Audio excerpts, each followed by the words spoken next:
سڵاوتان لێبێت من ئێستا لە قەندیلم بارەگای سەرەکی پارتی کرێکارانی کوردستان پەکەکە تۆزێک لەمەوبەر کۆنگرە ڕۆژنامەوانی هەبوو کە لە قۆناغی دووەمی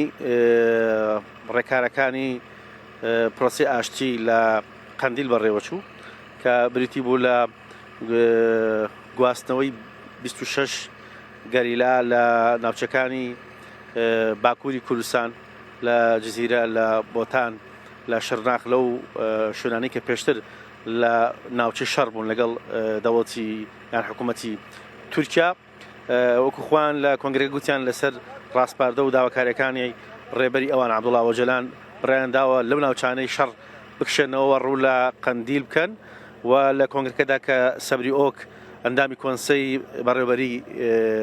کۆماجڤاکیان کوردستان کەجێکە قسەی کرد لەگەڵ ڤەژین دەرسیم ئەندامی فەرماندەی یەژەستار لەگەڵ دەفرین پاڵۆ ئەندامی فەرماندەی هێزەکانی پاراستنی گەل هەپەگە ئەمان گوتیان کە ئەوەی کە لەسەر ئەوان بووە بۆ قۆناغی دووەم لە دوای قۆناغی یەکەم کە دانانی چەک بوو لەلایەن گروپێک لە گەریلاکانی پەکەکە لە جاسەنە ئەمە قۆناغی دووەمە کە گواستنەوەی خەباتە لە شارەوە بۆ شاخ بۆ قەندیل لەو شوێنانی کە پێشتر ناوچەی گەرمی شەڕی ڕوبەڕووبوونەوە بوون لەگەڵ تورکیا بڕیانداوە کە وەکو جۆرێک لە ڕاگررتنی شەڕوە ئاگربەستی خۆیان لەسەر داواکار و ڕاستپاردەکانی عەبدوڵڵا ئۆجەلان ڕێبەری پەکەکە ئەم بڕیانداوە لێرە ئامادەکاریکی زۆر گەورە کرابوو کە ئامادەکاریەکان ئەگەڕێتەوە بۆ چەند ڕۆژێک لەمەوبەر و ڕێکارێکی توندی ئەمنی لەلایەن هێزەکانی گەریلاوە ئەنجام درابوو بۆ ماوەی 20 خولە کۆنگرە ڕۆژنامەوانی ئەو سێ بە پرسەی پەکەکرا و دواتر شوێنەکان بەجێهێشت لە چوارچەوەی ئەو ڕێکارانەی کە پێشتر بڕیان لەسەردا بوو ئێستش چەند خولێکێک لە دوای تەواوبوونی کۆنگرە ڕۆژنامەوانیەکەیە کە هێشتا بەشێک لە هێزەکانی ڕاگەاندن سەرقاڵی کای ڕۆژنامەوانی خۆیان بوون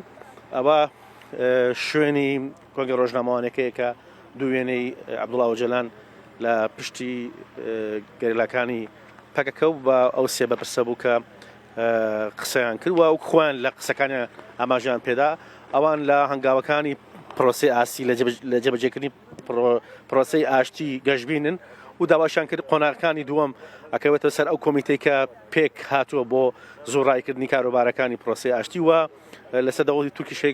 تورکیا شەیەکە قۆناغەکانی داهاتوو دەسوبردی لێ بکات ڕاگەاندراوێکیان هەبوو کە بە زمانی تورکی و بە زمانی کرمانجی بۆ کەناڵەکانی ڕاگەیاندن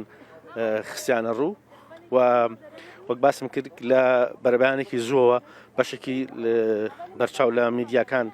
لێرە بوون بۆ بەشداریکردن لە ئەو کۆنگرە ڕۆژنامەوانی بەرپرسانی پەکەکە کە ڕایانگەیان وەکو جۆرێک لێن نیاسپاچی خۆیان بڕیانداوە بە گواستنەوەی خەباتیان لە ناوچەکانی هەرێمی شەڕ لەگەڵ تورکیا بێنە قەندیل و شەڕ ڕابگرن وەکو باسمان کرد لەسەر ڕاستپاردەی بڕیارەکانی یان داواکاریەکانی عەبدوڵڵا ئۆجەلان ڕێبەری زینداری کراوی پارتی کرێکارانی کوردستان پەکەکە لێرە کۆنگرە ڕۆژنامەوانیەکە ئەنجام درا ئەم ناوە هەمووی گەریلا بوون و بۆ پاراستنی ئەو ژمارە لەیان ئەو گروپە لە گەریلا کە ئامادەی کۆنگرەکە بوون و وەک باسم کرد کە ئەوان بە گەشتبینیەوە لە هەنگاوەکانی پرۆسی ئاشتی دەڕوانن و پیان وایە دەبێت پەلە بکرێت لە جێبەجێکردنی قۆناغەکانی دیکە چکە و خواوتیان ئەمە دووەم قۆناغی کرداریەکە گەریلاکان ئەنجام دەدەن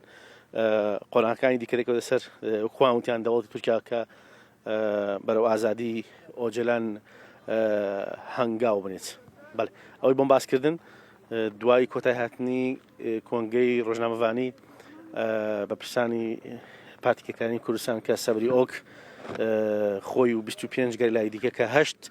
ئافرەت لەگەڵ 18 پیا و بەخۆیەوە بڕیاندا کە خەباتیان لە شارەوە لە شارەکانی دەوروبەری باکووری کوردستان گوازنەوە بۆ ئێرە بۆ شاخەکانی قەندیل و وەکو پێشترش باسمان کرد ئەمە ڕاگەیاندنی نیاسپاچی ئەوانە بۆ جێبەجێکردنی بڕیارەکانی عەبدوڵڵا ئۆجەلان سەبارەت بە جێبەجێکردنی پرۆسەی ئاشتی